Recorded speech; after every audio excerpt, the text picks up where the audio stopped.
خان صاحب، جس طرح رانا صاحب نے بات کی، اس سے تو پتہ چلتا ہے کہ پاکستان میں ایک زرعی انقلاب آ چکا ہے کہ موبائل ٹیکنالوجی بھی یوز ہو رہی ہے،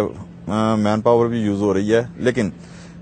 ہم مختلف علاقوں میں گئے ہیں، پانی کی کمی ایک بہت بڑا مسئلہ سامنے آیا ہے۔ خصوصاً جب ہم مختلف علاقوں میں گئے ہیں تو حکومت جو ایک ڈرپ اریگیشن سسٹم انہوں نے نیا ایک شروع کیا، متعارف کروایا ہے۔ تو جس طرح بکر میں 1000 ایکڑ پہ کیا تو 600 ایکڑ کی جو پارٹیسپیشن تھی وہ علی اکبر گروپ کی تھی۔ تو اس حوالے سے ہمیں بتائیں کہ پانی کی کمی کو اس سسٹم کے تحت کس طریقے سے پورا کیا جا سکتا ہے یا کتنا افیکٹو ہے؟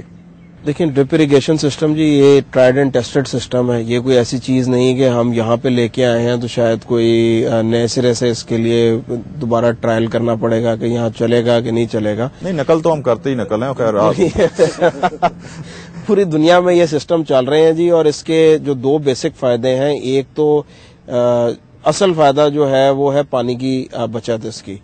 پانی کی بچت فیوچر میں پانی کی ریکوائرمنٹ جو ہے وہ جیسے جیسے آپ کو ایریا بڑھانا پڑنا ہے، پاپولیشن بڑھ رہی ہے، آپ کا جو کلٹیویٹیبل ایریا ہے وہ انکریز کرنا پڑے گا۔ وہ کیسے انکریز ہوگا؟ ایک تو یہ ہے کہ آپ ڈیمز بنائیں اور اریگیشن کنالز کا نیٹ ورک جو ہے اس کو انکریز کریں، یہ ہے لانگ ٹرم اس کا طریقہ کار کرنے کا۔ لیکن فی الحال تو حکومت کو کوئی ڈیم بناتی نظر نہیں آ رہی، نہ کوئی وجوہات ہوں گی شاید جس کی وجہ سے نہیں کر پا رہے، اور ایگزسٹنگ نیٹ ورک ہی ہمارے سے مینٹین نہیں ہو رہا پراپر کنال کا، تو نیا نیٹ ورک بنانا تو میرے خیال میں ذرا مشکل ہو جائے گا۔ ویسے بھی پیچھے واٹر سورسز کی اتنی نہیں ہے کیپیسٹی کہ نئے نیٹ ورک کو سپورٹ کر سکیں، تو اس صورت میں جو آلٹرنیٹ طریقہ ہے وہ ہے ڈرپ اریگیشن۔ ڈرپ اریگیشن آپ کی پانی کی ریکوائرمنٹ کو کم کرتی ہے اور دوسرا بجلی کی ریکوائرمنٹ کو کم کرتی ہے۔ اس وقت جب آپ ٹربائن چلا کے پانی دینا چاہتے ہیں تو ہر گھنٹے بعد بتی چلی جاتی ہے،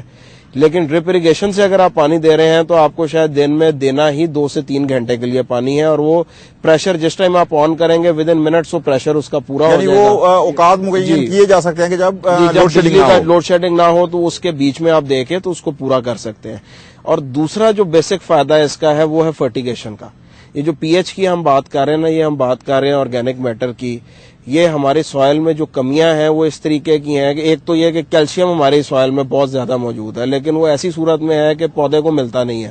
جیسے ہی آپ فاسفورس ڈالتے ہیں اس کے اندر تو اس کے ساتھ پوٹاش ڈالتے ہیں، وہ بانڈز بنا کے اس کو بھی ضائع کر دیتا ہے۔ اگر آپ 100 کلو ڈالتے ہیں تو اس میں سے 50 کلو ڈالتے ہیں تو اس میں سے آپ کو تقریباً 20 سے 25% جو ہے وہ ایکچوئل پودے کو اویلیبل ہوتی ہے، اور وہ بھی لمیٹڈ ٹائم کے لیے جب تک اس کے بھی بانڈز کریٹ نہیں ہو جاتے۔ اس کا مطلب ہے کہ آپ کی 80% کھاد جو ہے وہ زمین میں فکس ہو رہی ہے جس کا پودے تک کوئی اثر نہیں جا رہا۔ ڈرپ اریگیشن میں چونکہ آپ روٹ زون کے ساتھ پانی دے رہے ہوتے ہیں، آپ فرٹیگیشن یعنی واٹر سولوبل فرٹیلائزرز جو ہیں اسی پانی کے ساتھ مکس کر کے وقفے سے چلاتے جاتے ہیں اس کو۔ یہ نہیں کہ آپ نے ایک ہی دن میں چھٹا کر دیا اس کے بعد لیچ ڈاؤن ہو گئی یا فکسیشن ہوگی، وہ چونکہ ایک ریگولر پروسیس ہے جس میں پانی کے ساتھ فرٹیلائزر مکس ہو کے جاتی ہے، تو پودے کو اس کی ریکوائرمنٹ کے مطابق وقفے سے پانی ملتا رہتا ہے اور بچت بھی پانی کی ہو جاتی ہے، کھاد بھی ملتی ہے، پانی بھی ملتا ہے۔ یہ اس کی مثال اس طریقے سے جی کہ ہم ایک ڈرپ اریگیشن کی ایسے ہے کہ بالٹی پانی کی لے کے میں کہوں کہ جناب میں نے پوری بالٹی آج پی لیا تو 30 دن تک مجھے پانی کی ضرورت نہیں پڑنی چاہیے، کیونکہ تقریباً ریکوائرمنٹ تو میں پوری کر گیا ہوں نا بالٹی پی۔ اونٹ والا تو یہ پودا اور اونٹ میں بڑا فرق ہے۔ اونٹ پودے کو بھی بیسٹ پیداوار کے لیے وقفے سے تھوڑا تھوڑا پانی چاہیے، بجائے اس کے کہ آپ 6 انچ پانی کھڑا کر دیں وہ ابزارب ہو جائے نیچے، اور اس کے بعد مہینے بعد اگلا پانی یا 25 دن بعد اگلا پانی لگ رہا ہو، جب پیاس لگے تب دے دیں، ڈائریا نہ کروا دیں، ضرورت کے مطابق۔ اچھا یہاں خان صاحب ابھی ایک آپ نے بات کی کہ ہماری زرعی رقبہ بڑھنا چاہیے۔ اب پرابلم یہاں یہ آ رہی ہے کہ زرعی رقبہ تو نہیں بڑھ رہا، بلکہ جس حساب سے ہماری آبادی بڑھ رہی ہے زرعی رقبہ بڑی تیزی سے کم ہو رہا ہے۔ زرعی رقبہ اس لیے کم ہو رہا ہے جی کہ پیداوار بھی نہیں بڑھ رہی، ہم اپنے پرائم لینڈ کو کنورٹ کر رہے ہیں اس میں ہاؤسنگ سوسائٹیز میں۔ کوریا میں، ساؤتھ کوریا میں آپ اگر چلے جائیں تو 1 انچ زرعی زمین کنورٹ نہیں کی جا سکتی انڈسٹریل میں یا ریزیڈینشل کے اندر، اتنا ان کا اسٹرکٹ لا ہے۔ جاپان کے اندر آپ چلے جائیں 1 انچ زرعی زمین وہ کنورٹ نہیں کرنے دیتے آپ کو کبھی بھی۔ ہمارے یہاں ہے کہ جو شہروں کے نزدیک سب سے فرٹائل لینڈ تھی پورے، کیونکہ عام طور پہ شہر آباد ہی اس جگہ پہ ہوئے ہیں، پرانے شہر جہاں پہ پانی موجود تھا، جہاں کی زمین ٹھیک تھی، آبادی کو سپورٹ کر سکتی تھی۔ انسانی معاشروں نے جب بننا شروع کیا تو اس جگہ انسانی آبادیاں بڑی ہیں جہاں پہ پانی کی موجودگی۔ اب ہم اپنے پرائم لینڈز کو جہاں پانی موجود ہے اس کے اوپر کنکریٹ روڈز اور بڑے بڑے گھر بنا کے تو اس کو ضائع کر رہے ہیں۔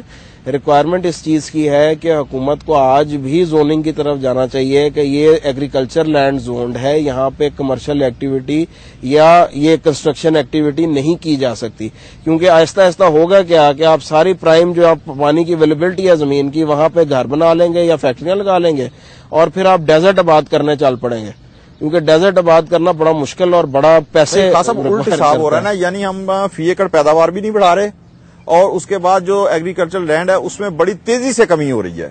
دیکھیں کمی تو بہرحال میں نے آپ کو بتایا کہ طریقہ پوری دنیا میں زوننگ سے روکا جاتا ہے, ہمیں بھی زوننگ کرنی پڑے گی اور نہیں کریں گے تو وہ زمین تو ضائع ہوتی رہے گی,